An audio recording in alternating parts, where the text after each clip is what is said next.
Matania Radio.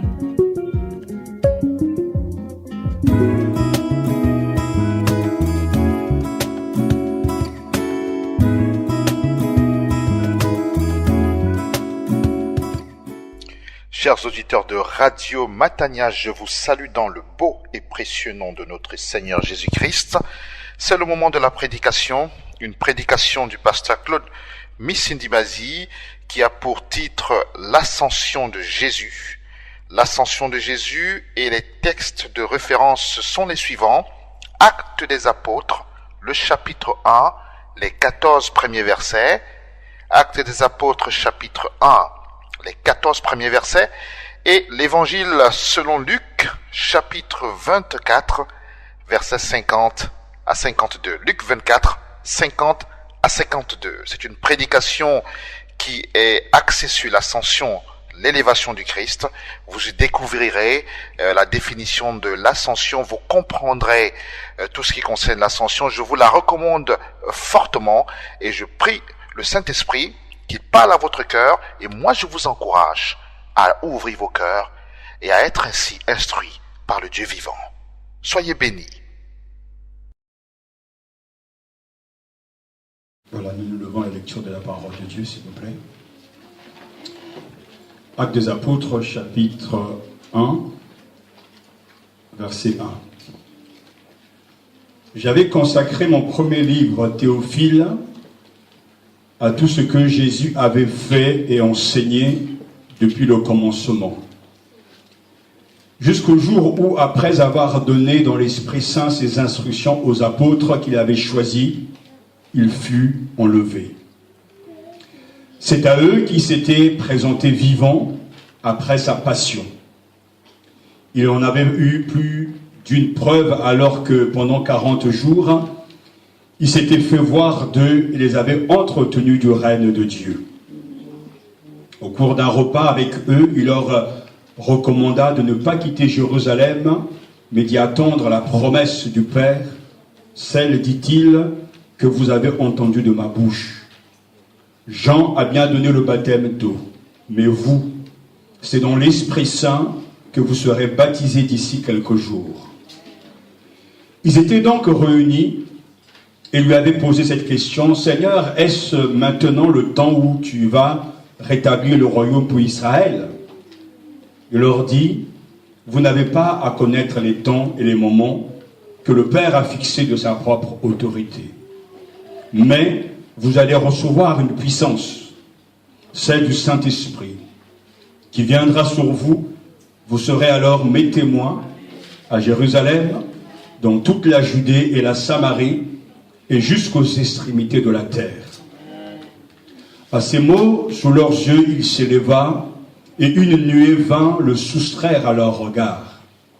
Comme ils fixaient encore le ciel où Jésus s'en est allé, voici que 2 hommes en vêtements blancs se trouvèrent à leur côté. Ils leur dirent: Jean de Galilée, pourquoi restez-vous là à regarder vers le ciel? Ce Jésus qui vous a été enlevé pour le ciel viendra de la même manière que vous l'avez vu s'en aller vers le ciel. Quittant alors la colline appelée Mont des Oliviers, ils regagnèrent à Jérusalem. Cette colline n'en est distante que d'un chemin de sabbat. À leur retour, ils montèrent dans la chambre haute où se trouvaient Pierre, Jean, Jacques et André, Philippe et Thomas, Barthélemy et Matthieu, Jacques fils d'Alphée, Simon le Zélote et Jude fils de Jacques. Tous, unanimes, étaient assidus à la prière, avec quelques femmes, dont Marie la mère de Jésus, et avec les frères de Jésus. Ensuite, notre lecture tirée de l'Évangile selon Luc, chapitre 24. Luc, chapitre 24, versets 50 à 52.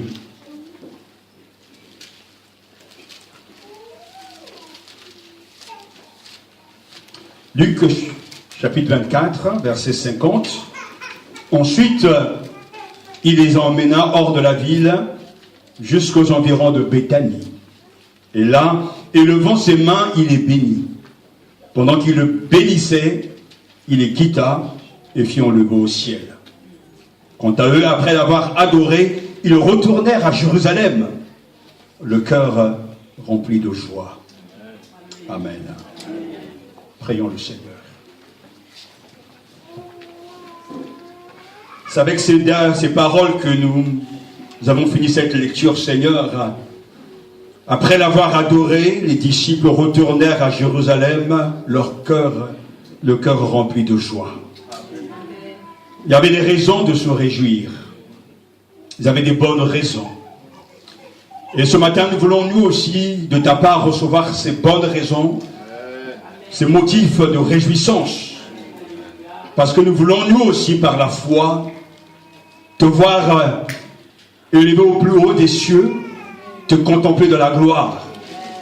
Nous aussi, par la foi, nous voulons croire et retenir que bientôt tu reviens pour nous chercher.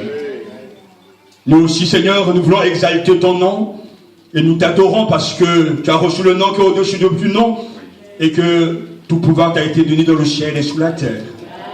Seigneur, béni sois-tu pour ta parole qui est encore là pour nous ce matin, pour nous interpeller, pour nous réconforter, pour nous remettre en chemin, pour nous redresser, pour former en nous l'homme de Dieu, la femme de Dieu, pour que nous puissions te glorifier.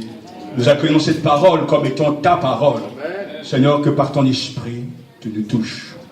Et que nous soyons bénis de toi. Nous le croyons au nom de Jésus. Amen. Amen. Asseyez-vous.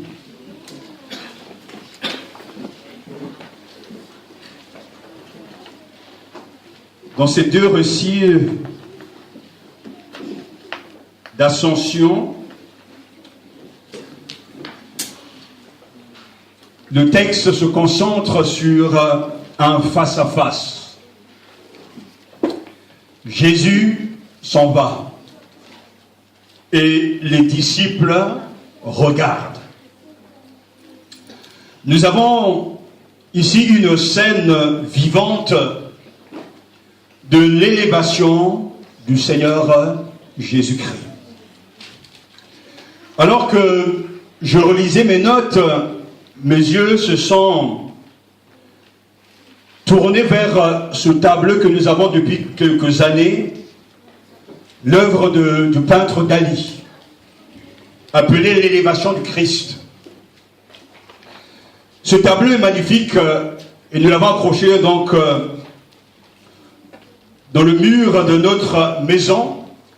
Et ce tableau me continue toujours à me parler parce que le peintre Dali avait su percevoir la portée, la force de l'élévation du Christ. Si vous allez dans un musée, vous aurez l'occasion de le voir en grand et vous serez vite attiré par le fond de ce tableau où bien sûr il y a une représentation du calvaire, mais le Christ qui monte au ciel est attaché sur la croix. Aujourd'hui, ça sera intéressant de le voir en 3D. Parce que ce n'est pas le fond qui nous intéresse, mais la croix qui quitte la terre et qui monte au ciel, et le Christ reste attaché à la croix. Pour nous chrétiens, nous savons que Jésus n'est plus sur la croix. Mais l'image même de savoir que c'est le Christ crucifié qui est élevé au plus haut des cieux doit continuer à nous marquer. Parce que l'ascension, c'est la réhabilitation de Jésus crucifié et élevé à la droite de Dieu. C'est pour ça que dans ce texte, c'est une description vivante de l'élévation du Seigneur Jésus. Si le Christ pouvait nous révéler ce matin, tu pouvais te révéler ce matin qu'il n'est plus dans le tombeau, mais qu'il est dans la gloire. C'est une vérité qui changera certainement ta vie. Parce que dans ce texte, il est bien question à maintes reprises, il fut élevé, verset 9, une nuée le prend en charge, verset 9 toujours, et ce Jésus qui a été emporté loin de vous, reviendra de la même manière qu'il est parti. Et dans le symbole des apôtres, nous savons ce que nous pouvons dire et déclarer. Il ressuscita le 3e jour, conformément aux Écritures, et il monta au ciel. Il est assis à la droite du Père, et de là il viendra pour chercher, pour juger les vivants et les morts. Nous voulons célébrer l'Ascension.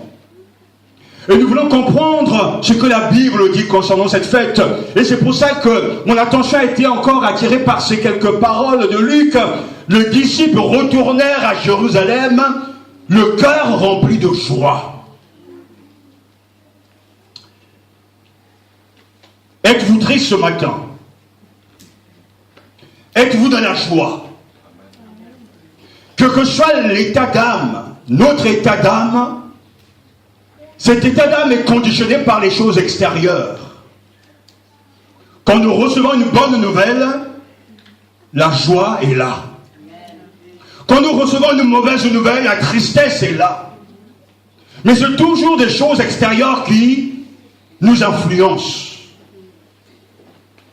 La Bible ne nous dit pas pourquoi les disciples sont dans la joie, mais nous pouvons voir à travers le message de l'Ascension qu'il y avait des motifs ou des raisons d'être dans la joie. Parce que nous savons que c'était des pauvres pécheurs. Des hommes sans une grande instruction. Des hommes ordinaires. Mais parce qu'ils ont assisté à l'élévation du Christ, ils sont retournés à Jérusalem, le cœur rempli de joie. J'aimerais vous donner quelques motifs, quelques raisons d'être dans la joie, de se réjouir. Parce que la vie est dure. La vie est parsemée d'embûches. Beaucoup d'obstacles. Mais le chrétien a des raisons d'être dans la joie. Car il n'est plus sous l'influence des choses extérieures ou de ce monde, mais il est en relation avec le Seigneur, vivant, glorifié et qui revient bientôt. J'aimerais vous rappeler que l'élévation de Jésus au ciel est une affirmation biblique et une vérité biblique. Car plusieurs textes nous rappellent que Jésus a été élevé au plus haut des cieux.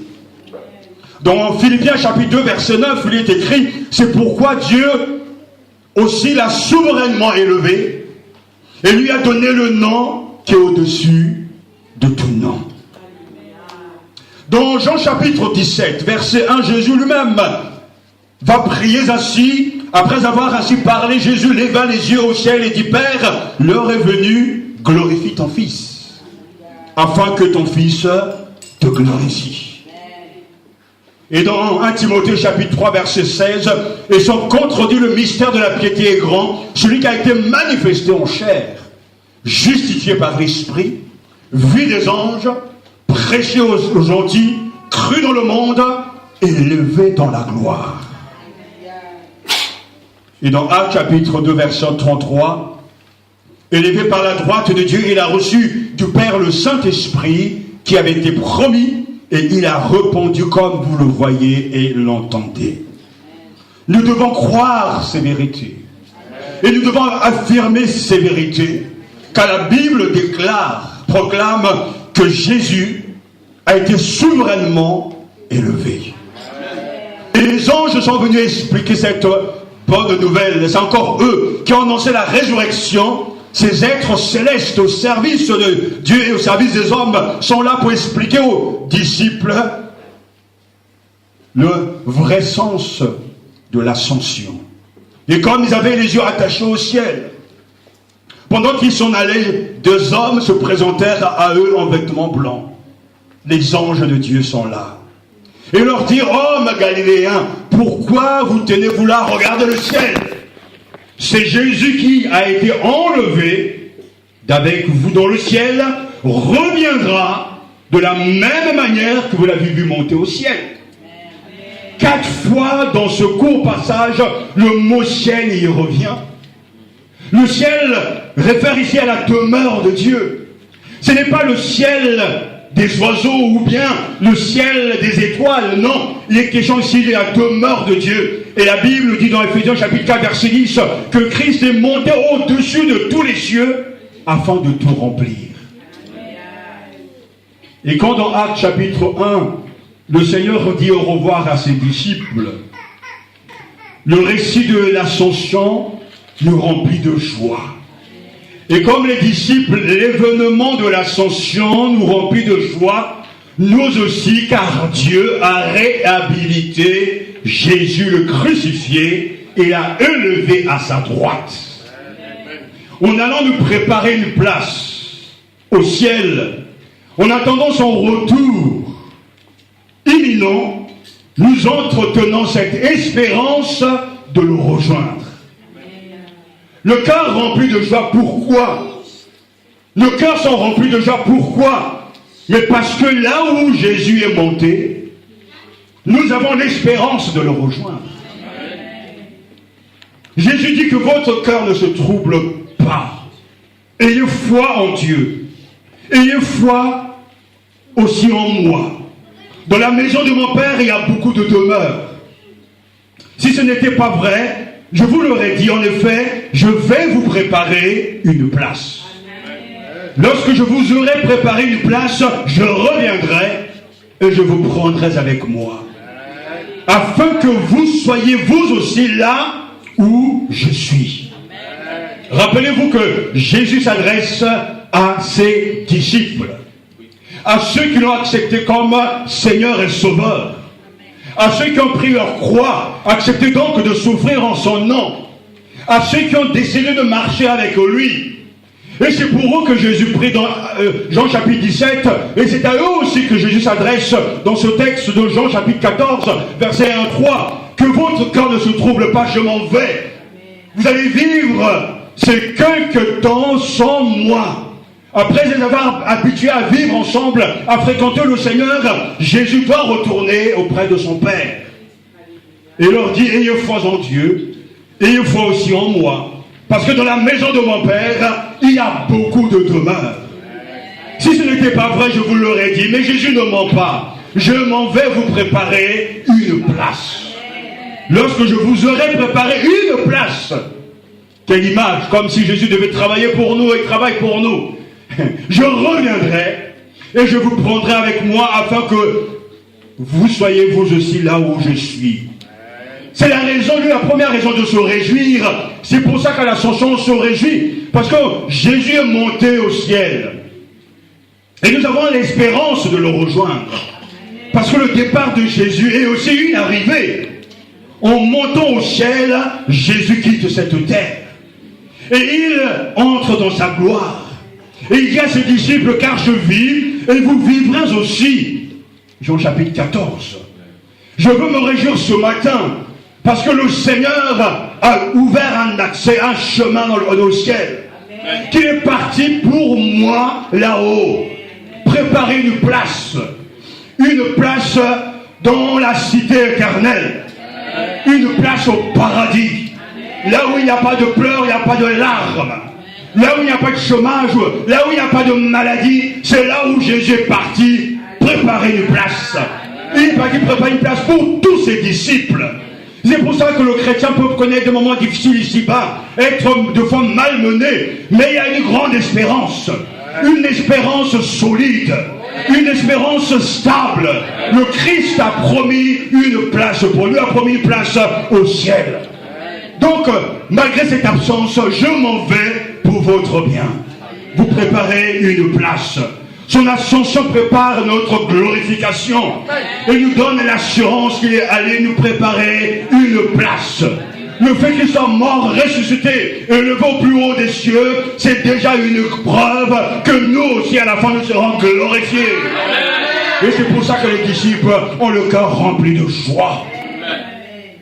Sa résurrection et son ascension au ciel n'impliquait rien moins qu'une façon de rendre son humanité éternelle en lui donnant une forme transfigurée et glorifiée, même si cela demeure tout à fait incompréhensible pour nous. Notre souvenir, nous nous souvenons qu'il a emporté avec lui son humanité dans le ciel, a écrit quelqu'un. Il a amené des captifs, nous dit Ephésiens chapitre 4 verset 8. Son ascension était son retour triomphal au ciel et indiquait que le règne tyrannique du péché était terminé. La mort a été vaincue. Ceux qui croient ont la vie éternelle en Jésus-Christ. Et cette place est pour toi si tu crois en lui, si tu l'acceptes comme Seigneur et Sauveur, si tu marches avec lui jusqu'à la fin, le Seigneur a promis une place de choix, de qualité dans sa demeure. Alléluia. Comme les disciples, l'événement de l'ascension nous remplit de joie. Nous aussi, car Dieu a réhabilité Jésus le crucifié et l'a élevé à sa droite. Nous avons donc là un premier élément, vraiment une raison de nous réjouir, parce qu'il a préparé une place pour nous. Ensuite, nous pouvons nous réjouir également parce que Jésus qui est monté au ciel est devenu notre défenseur, notre avocat. Alléluia. Il est au ciel dans la gloire et il intercède pour nous. Dans 1 Jean chapitre 2 verset 1, il est écrit: mes chers enfants, je vous écris ceci afin que vous ne péchiez pas. Si toutefois il arrivait à quelqu'un de commettre un péché, nous avons un défenseur auprès du Père. Jésus-Christ le juste. Alléluia. Mes petits enfants, je vous écris cela pour que vous ne péchiez pas. Mais si quelqu'un vient à pécher, nous avons un défenseur devant le Père, Jésus-Christ, qui est juste. Voilà pourquoi notre cœur est rempli de joie. Le Christ qui a été élevé dans la gloire est devenu le défenseur des croyants. Il intercède pour nous auprès du Père. Celui qui reçoit nos prières, et grâce à sa qualité de vie, à sa perfection, il les amène au trône de la grâce, il les amène au Père. Le Christ est devenu pour nous notre défenseur, notre avocat.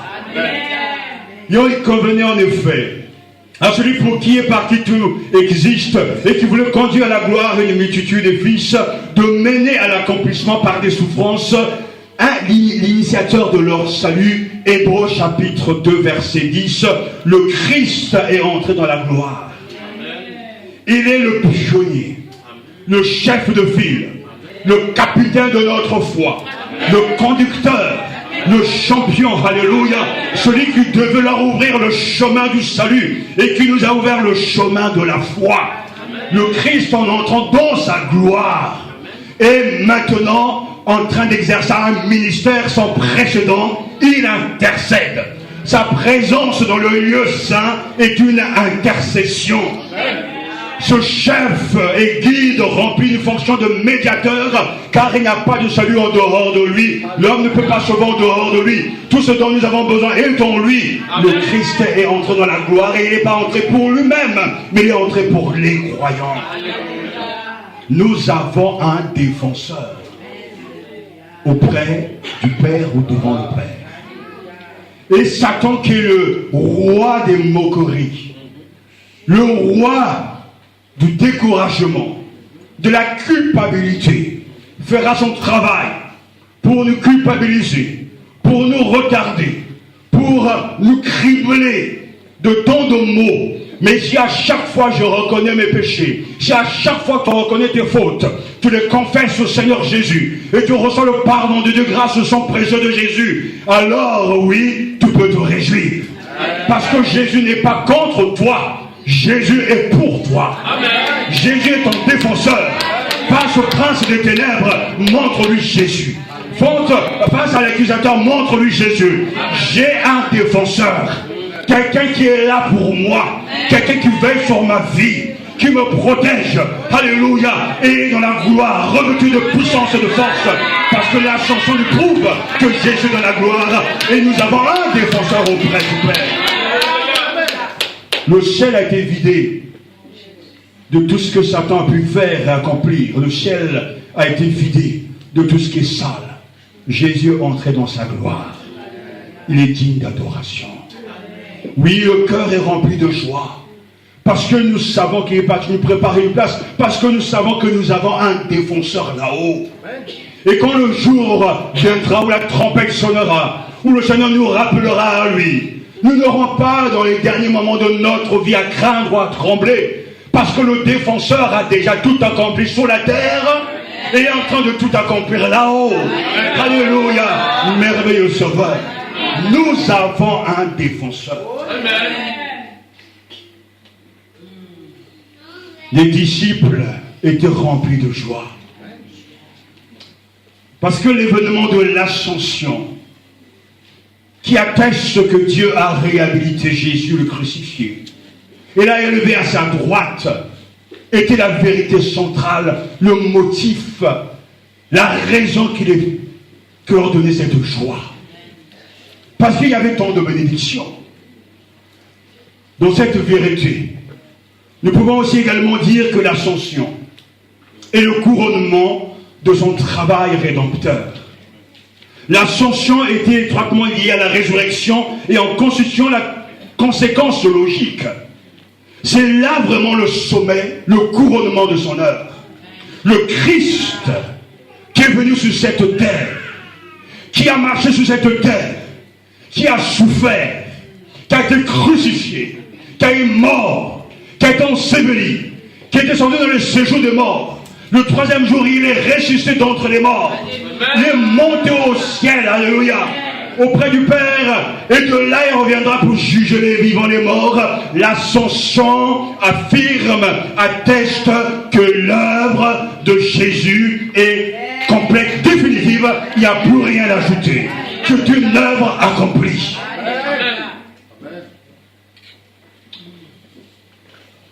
C'est pour ça que Pierre, dans Actes chapitre 2, verset 32, dira, c'est ce Jésus que Dieu a ressuscité. Nous en sommes tous témoins. Élevé par la droite de Dieu, il a reçu du Père le Saint-Esprit, qui avait été promis, et il a répondu comme vous le voyez et l'entendez. Car David n'est pas monté au ciel, mais il dit, lui-même, le Seigneur a dit à mon Seigneur, assieds-toi à ma droite, jusqu'à ce que je fasse de tes ennemis ton marchepied.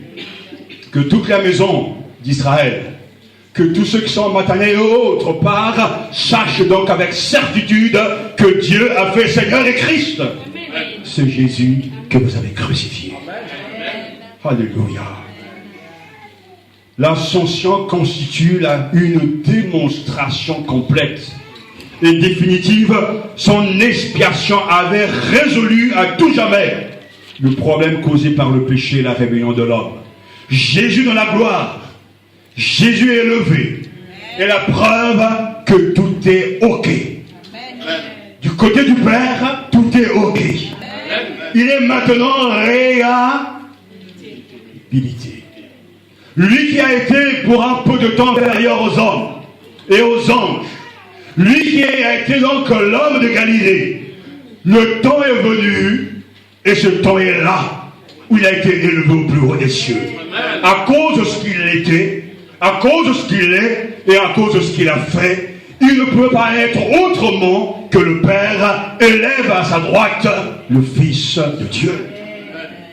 C'est pour ça que l'ascension fut pour lui l'assurance divine suprême que l'œuvre qu'il était venu accomplir s'était achevée à la totale satisfaction du Père, à la droite duquel il est maintenant élevé. Il est assis à la droite de Dieu, le Père Tout-Puissant. Le terme assis ne signifie pas qu'il se repose, non, mais qu'il règne en roi et qu'il exerce son omnipotence divine. Jésus est roi. Jésus a tout pouvoir dans le ciel et sur la terre. Il est élevé à la droite de Dieu. Et c'est pour ça que pour tous ces sujets, pour tous ces disciples, il ne peut pas être autrement que de nous incliner et de l'adorer.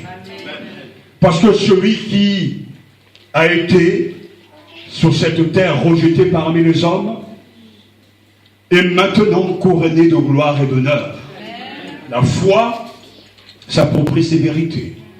La foi accepte ses vérités.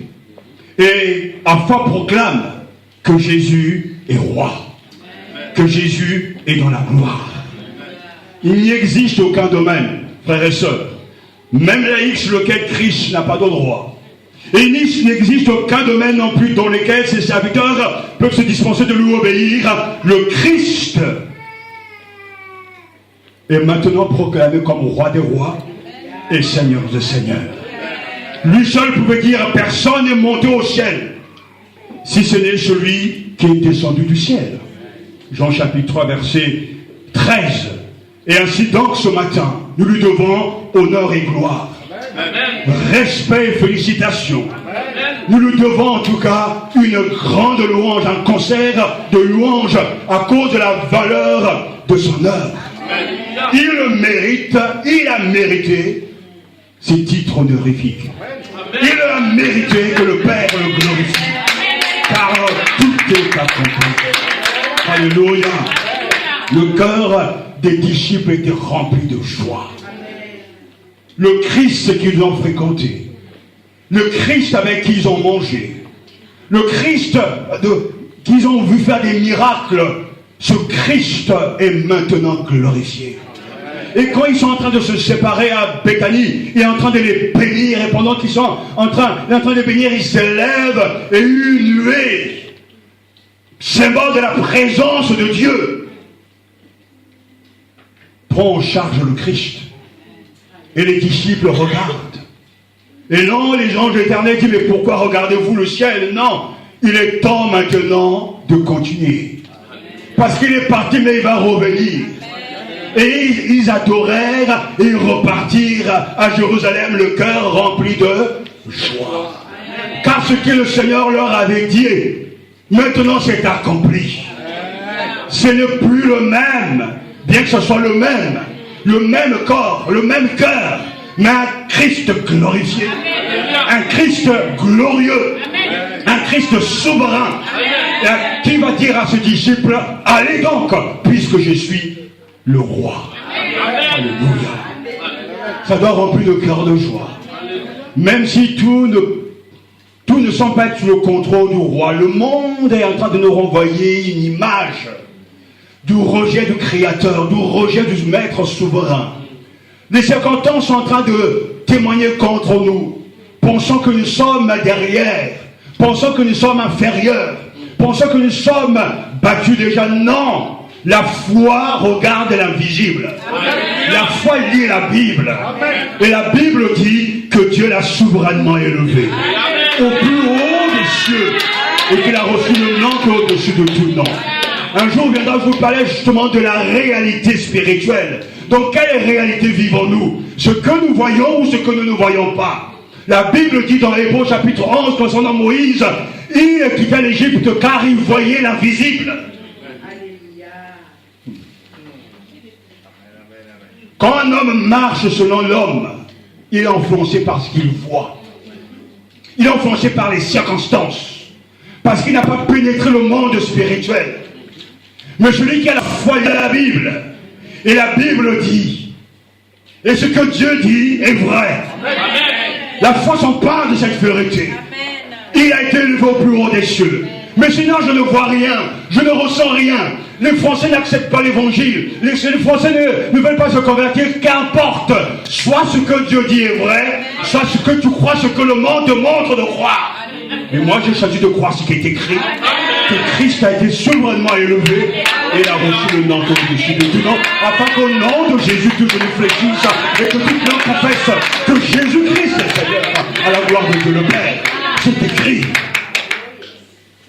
Et c'est une bagarre, une lutte au quotidien entre ce qui est écrit, ce que je ressens, ce que je vois, et à chaque fois, pour ceux qui sont faibles dans la foi, c'est toujours ce qui est visible qui gagne. C'est le ressenti qui gagne au lieu de croire ce qui est écrit. Quand les 12 sont repartis à Jérusalem, le Christ est parti. C'est vrai, ils ont vécu une expérience extraordinaire. Jésus est élevé dans la gloire. Mais pourtant, leur situation n'a pas changé. Ils doivent faire face à des situations difficiles et des circonstances difficiles. Mais ça n'a pas enlevé leur joie.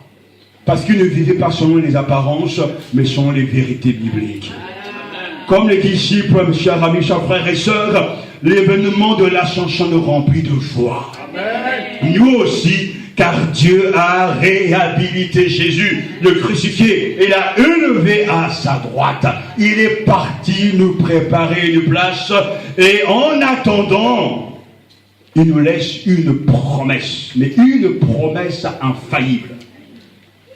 C'est ce qu'il nous dit de verset 11. Je m'en vais, c'est l'ange qui dit ça plutôt. Et je m'en vais, les gens de Galilée. Pourquoi restez-vous là à regarder vers le ciel? Ce Jésus, et dans le texte grec, ce petit mot ce est fort. Pas le Jésus que vous allez vous inventer, non. C'est Jésus qui a été avec vous. C'est Jésus qui vous a parlé du royaume. C'est Jésus avec qui vous avez mangé. C'est Jésus qui a été votre maître enseignant. C'est Jésus qui a été votre prophète. Ce Jésus maintenant a été enlevé pour le ciel, viendra de la même manière que vous l'avez vu s'en aller vers le ciel. C'est une promesse infaillible. Oui. Amen. Il est parti. Et je sais que les critiques vont dans le sens de dire que c'est une fiction. Nous avons là une fiction. Non. Pour nous croyants, c'est la vérité. Amen. Mais j'insiste sur le fait que le Christ qui est monté au ciel n'est pas un fantôme. Le Christ qui est monté au ciel est remonté avec son corps. Pas un corps mystique, mais un corps changé en gloire, un corps glorifié. Il avait les yeux, il avait les mains, les marques de ce coups étaient visibles. Le Christ qui est monté au ciel n'est pas un Christ fabriqué. Nous ne sommes pas dans la science-fiction, nous sommes avec des faits bibliques.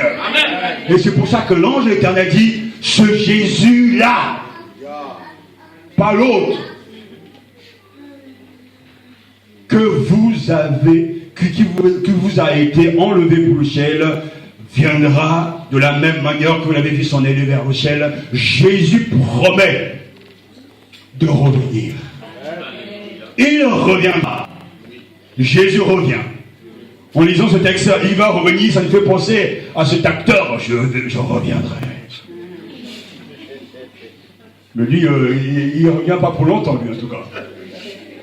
Mais Jésus promet lui de revenir pour ses enfants. C'est une vérité que nous chantons. C'est une vérité que nous devons proclamer. Jésus revient. Alléluia. Parce que la parole angélique annonce le retour de Jésus.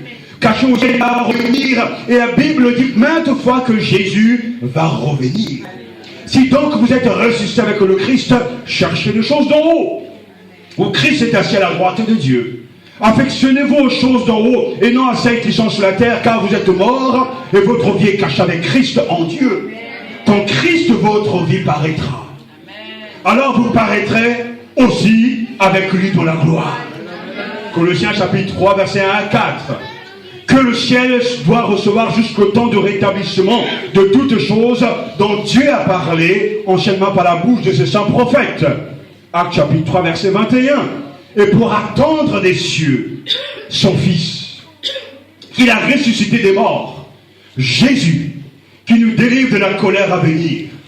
1 Thessaloniciens chapitre 1 verset 10.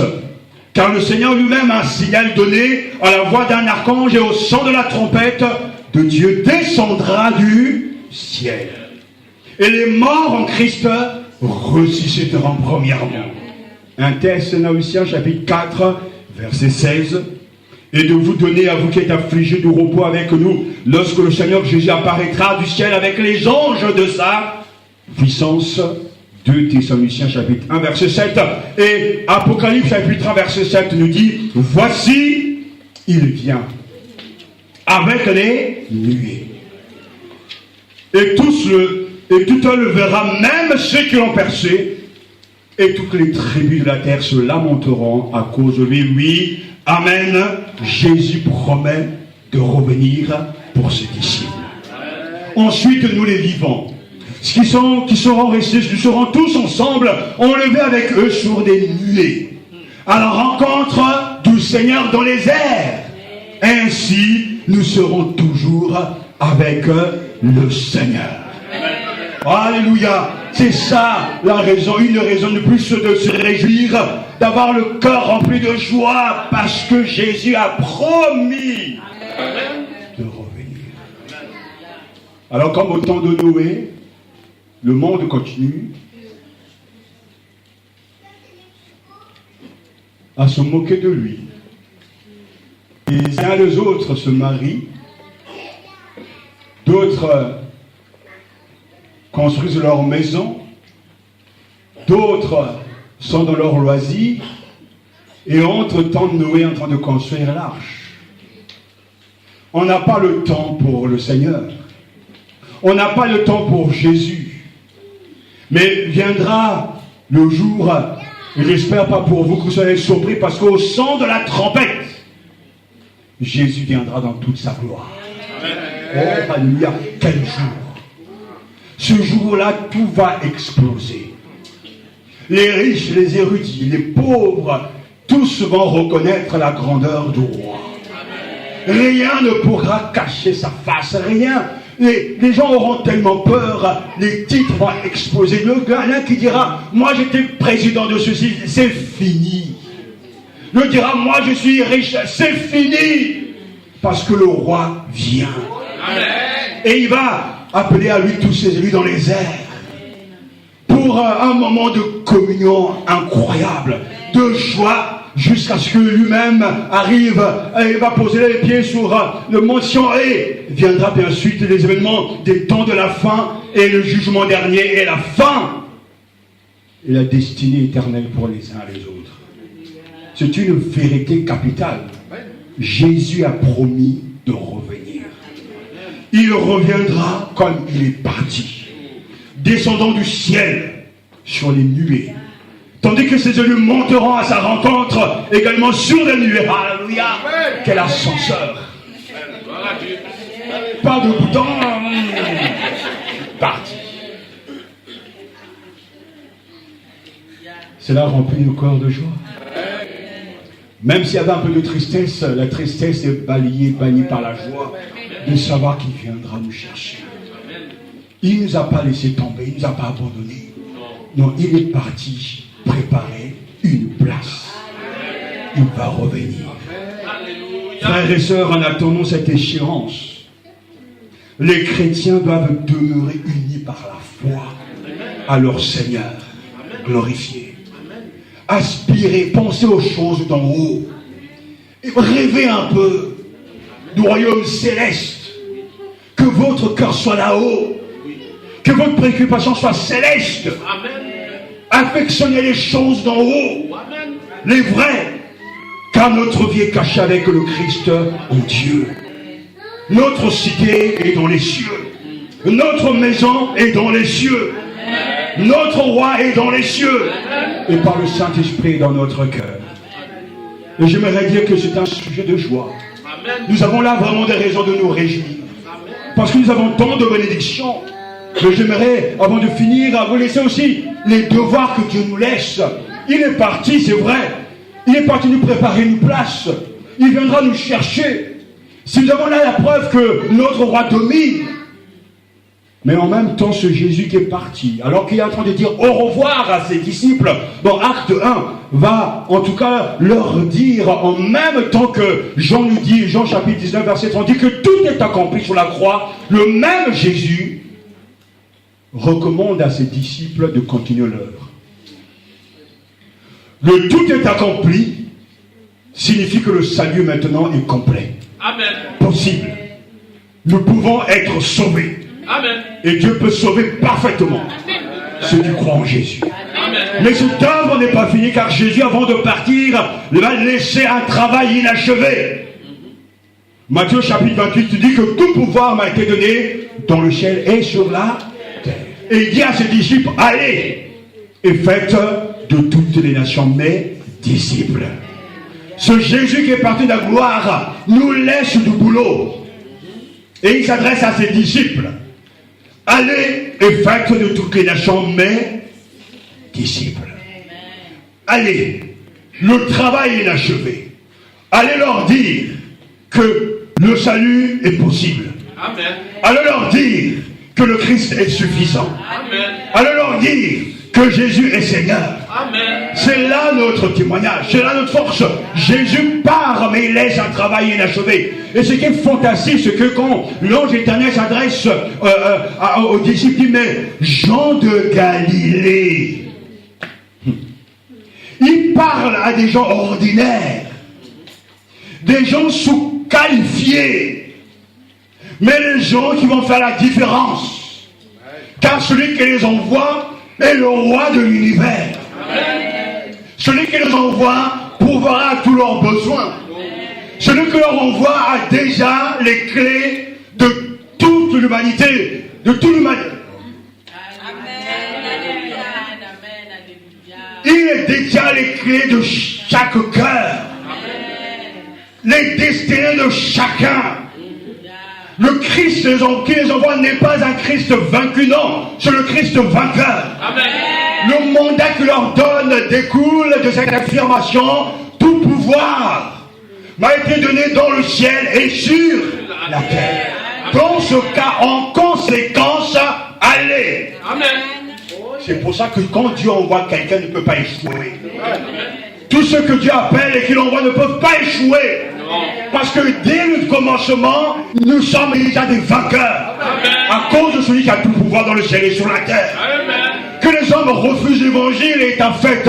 Que d'autres repoussent Christ est un fait. Mais en réalité, les élus entendront la voix de Dieu. Amen. Car Jésus lui-même l'a dit dans Jean chapitre 10, ils entendront mes voix, mes brebis entendent ma voix. Ils ne suivront pas un inconnu, non. Parce que les brebis du Seigneur, ils vont entendre cette voix. La voix de l'évangile.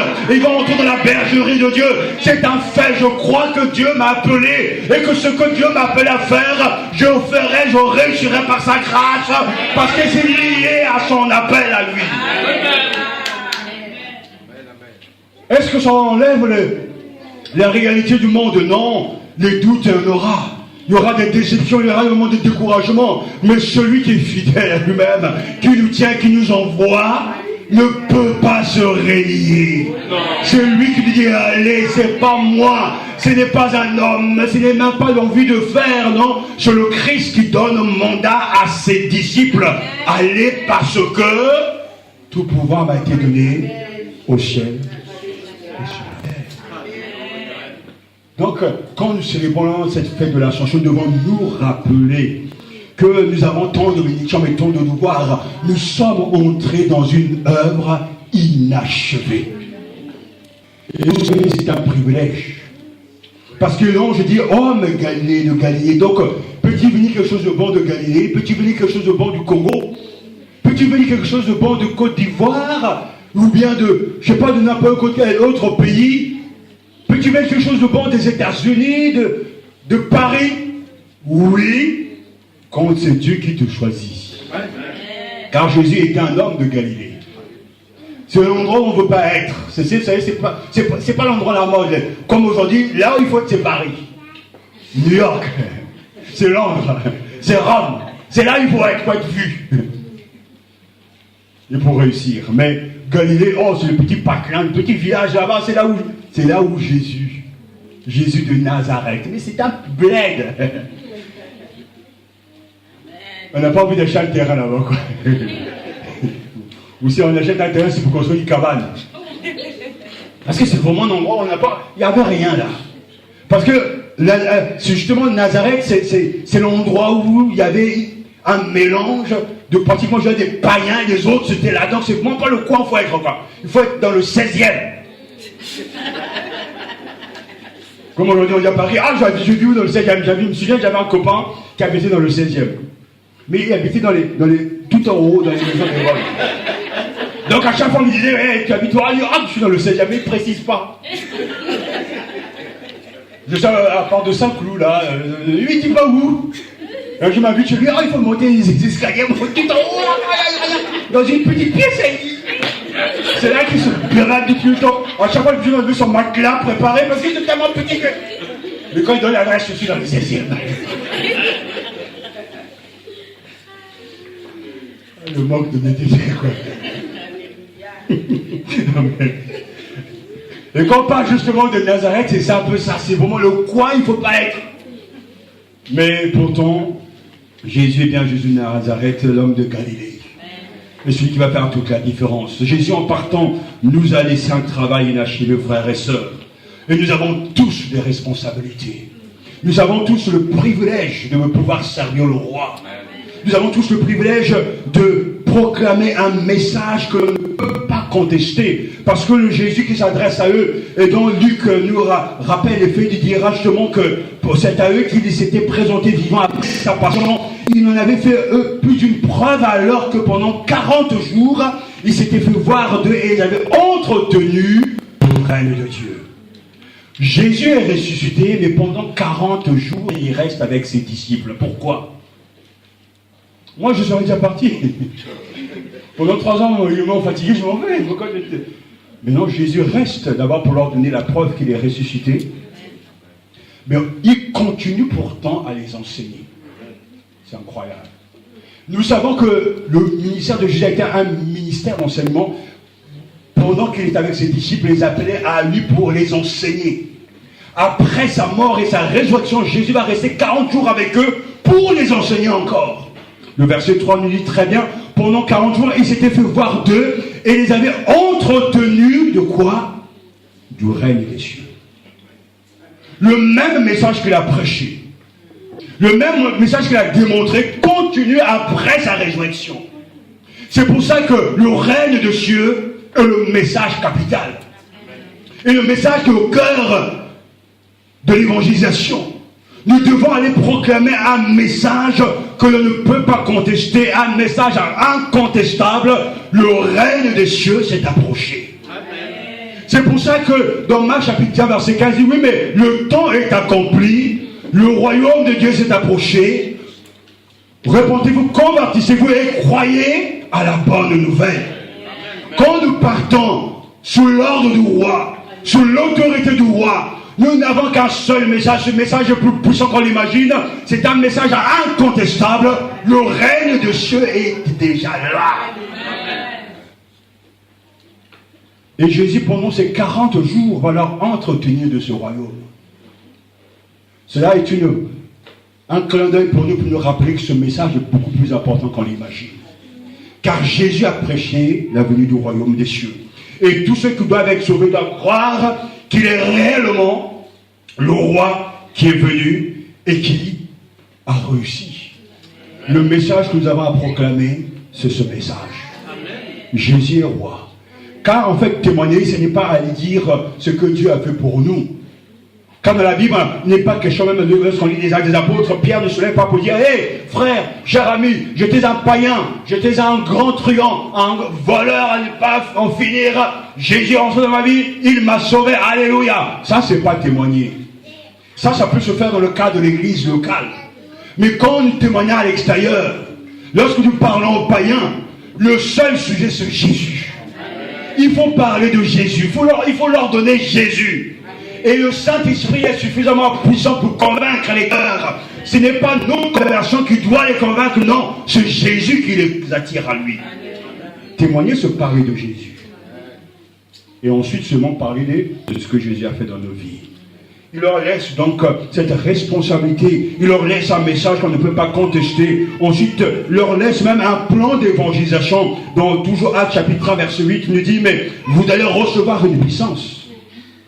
C'est du Saint-Esprit qui viendra sur vous. Vous serez alors mes témoins à Jérusalem, dans toute la Judée et la Samarie plutôt, et jusqu'aux extrémités de la terre.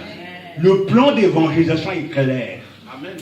Avant d'aller aux extrémités de la terre, il faut commencer à Jérusalem. Là où tu es, là où tu vis. Cela veut dire que pour nous, il faut commencer dans nos propres maisons.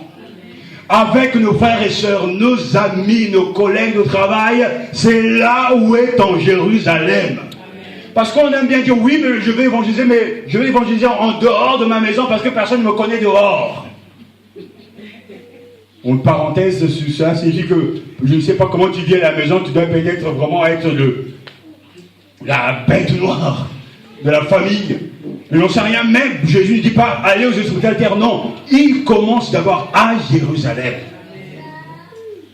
Et cela, frères et sœurs, chers amis, est un appel pour nous parce que nous devons commencer par inviter les gens à Jésus, des gens que nous connaissons. Car lorsqu'on lance un plan d'évangélisation, on veut atteindre les autres. Mais Jésus dit d'abord à Jérusalem, ensuite dans toute la Judée et la Samarie, et seulement après jusqu'aux extrémités de la terre. Le plan d'évangélisation est clair. J'aimerais te poser la question ce matin. Est-ce que tu pries pour les membres de ta famille qui ne sont pas convertis? Est-ce que tu as un plan de prière précis, régulier, pour ceux de ta famille, tes amis, tes collègues qui ne sont pas sauvés, pour tes voisins? Parce que c'est d'abord là qu'il faut commencer. Et tu verras que Dieu est fidèle pour sauver même dans ta propre famille, dans ta propre maison. Quand Jésus va partir dans la gloire, il va laisser aussi à l'Église, à ses disciples, enfin, une force irrésistible, une puissance irrésistible, le Saint-Esprit. La Bible dit que le Saint-Esprit n'avait pas été donné parce que Jésus n'avait pas encore été glorifié. Mais quand je me serai allé, il vous enverra l'autre consolateur. C'est le Saint-Esprit, vous recevrez une puissance. Le Saint-Esprit viendra sur vous et c'est ainsi que vous serez alors mes témoins. Ne commençons pas par la fin, il faut commencer par le début. Et témoin, celui qui reçoit Jésus. Et témoin, celui qui reçoit le Saint-Esprit. Et témoin, celui qui reçoit la puissance du Saint-Esprit. Et cela implique, ça veut dire que tout chrétien est puissant quand il reçoit le Saint-Esprit, est qualifié pour faire le travail que je lui demande, que ce soit dans n'importe quel service, dans l'église, en dehors de l'église. Le Saint-Esprit est la puissance qui fait toute la différence. Je pourrais m'égousiller. Je pourrais même préparer des belles prédications. Mais je sais au fond de moi que c'est le Saint-Esprit qui convainc. Car comme le credo de la foi dit, oui, je crois en l'Esprit Saint. Celui qui a le pouvoir de vivifier cette parole. Celui qui a le pouvoir d'attirer des âmes à Jésus. Celui qui a la puissance irrésistible qui fait toute la différence. Et quand le Saint-Esprit est venu le jour de la Pentecôte, ces hommes ordinaires sont devenus encore des gens ordinaires, mais avec un plus. Comment on le sait? Parce qu'il suffit de le regarder vivre. L'église, on reçoit le don du Saint-Esprit. Et l'église commence à être persécutée. On leur empêche, on leur interdit de parler de Jésus, mais disent non, faut-il obéir aux hommes, ou plutôt à Dieu. Et que même quand la persécution arrive, ils ne craignent pas, ils demandent à Dieu de leur donner l'assurance d'annoncer l'évangile. Pourquoi sont-ils ainsi? C'est parce qu'ils sont revêtus de la puissance du Saint-Esprit. Quand le Saint-Esprit est là, la persécution peut arriver, on ne démissionne pas. Et c'est pour ça que Jésus leur dit, mais attendez jusqu'à ce que vous soyez revêtus de la puissance du Saint-Esprit. Oh, que ce Saint-Esprit souffle. Comme on a pu le voir dans le passé, que ce Saint-Esprit continue son œuvre. Que le Saint-Esprit se saisisse de chacun pour marquer la différence. Parce qu'il viendra. Jean chapitre 14, chapitre 15, chapitre 16, il sera en vous, parmi vous. Le Saint-Esprit est notre force, notre puissance. Et quand nous regardons, il y a une logique dans ce que Jésus nous dit. Tout pouvoir m'a été donné sur la terre. Il est élevé à la plus haute place. Il est dans les cieux. Il donne le Saint-Esprit. Et parce qu'il leur confie une mission impossible, mais rendue possible grâce à l'Esprit Saint. Celui qui n'a pas reçu l'Esprit Saint, l'Esprit de Jésus, ne connaît pas Jésus. Il ne peut jamais s'engager dans le combat de la foi, dans l'évangélisation, dans une marche consacrée, parce que c'est lui qui fait toute la différence. Ce Pierre qui jadis avait régné Jésus, celui qui le jour de la Pentecôte va proclamer Jésus. Celui qui reçoit le Saint-Esprit aime la parole de Dieu, parce que les œuvres de l'Esprit sont là dans les Écritures. Il aime le Christ, il chérit le Christ, il adore le Christ, il est prêt à donner sa vie pour Jésus, parce que le Saint-Esprit est derrière. Le Saint-Esprit le pousse, le Saint-Esprit l'influence, le Saint-Esprit l'habite. Et même si tous les 6 mois, il ne gagne pas une âme à Jésus, mais il influence des vies. Parce que le Saint-Esprit est là. Jésus a été glorifié et il a donné le consolateur, le Saint-Esprit. Et c'est pour cela que le chrétien a une mission. Et il entre dans une mission inachevée. Mais il est déjà conscient, heureux, parce que Jésus a déjà tout pouvoir dans le ciel et sur la terre, et qu'il sait déjà, il connaît déjà ses élus, il sait. Alors, c'est à nous de faire notre travail. Alléluia. Dieu a réhabilité Jésus le crucifié. Il l'a élevé à sa droite. Voilà la raison principale de notre choix. Et que, en attendant son retour, nous aussi nous travaillons. N'oubliez pas que la racine de la foi, en ses vérités, produit la fleur de la joie du cœur. Leur cœur était rempli de joie. Même quand on porte la sémence de la parole de Dieu, des fois c'est avec larmes. Mais la Bible dit que nous moissonnerons avec un chant d'allégresse. Et je bénis Dieu parce que oui, le Seigneur avance. Hier, j'écoutais la radio et pour une fois sur une radio très célèbre, pour ne pas la citer, RTL, le journaliste a dit que voilà, aujourd'hui, on est en train d'inaugurer la plus grande église évangélique à Mulhouse.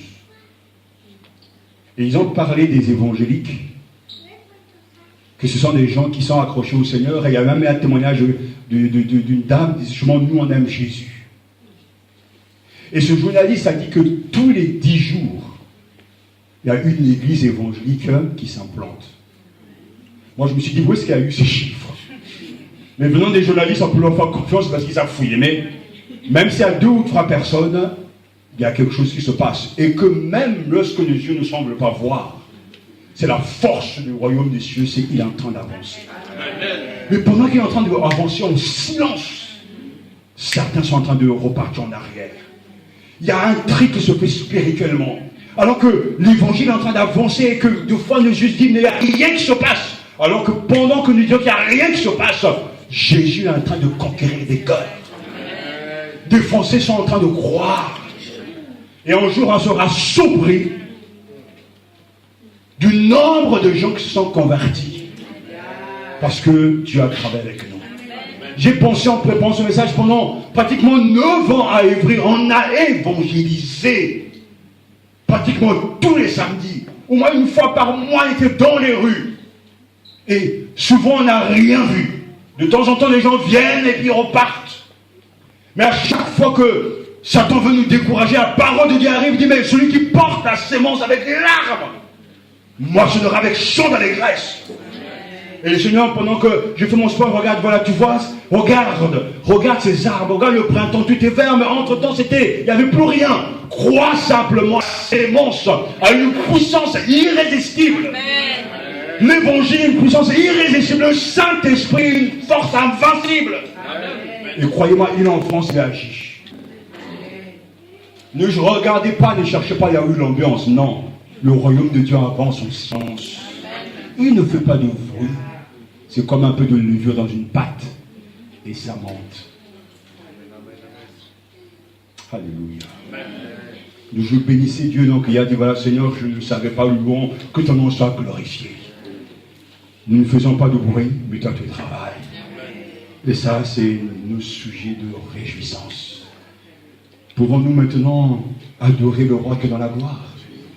Pouvons-nous maintenant accepter cette vérité, cette assurance, parce qu'il est parti ainsi, il reviendra? Pouvons-nous être conscients de privilège d'avoir un défenseur auprès du Père? Sommes-nous vraiment reconnaissants au Seigneur? Pouvons-nous l'adorer parce qu'il règne déjà? Et là, nous avons cette promesse en retournant chez toi qu'il va venir te chercher. Tu n'es pas seul. Il y a une compagnie qui est avec toi. Le roi de gloire. Et nous ne voulons pas non plus refuser nos responsabilités. Nous avons un message, nous avons une puissance et nous avons des certitudes. Alléluia. Prions le Seigneur.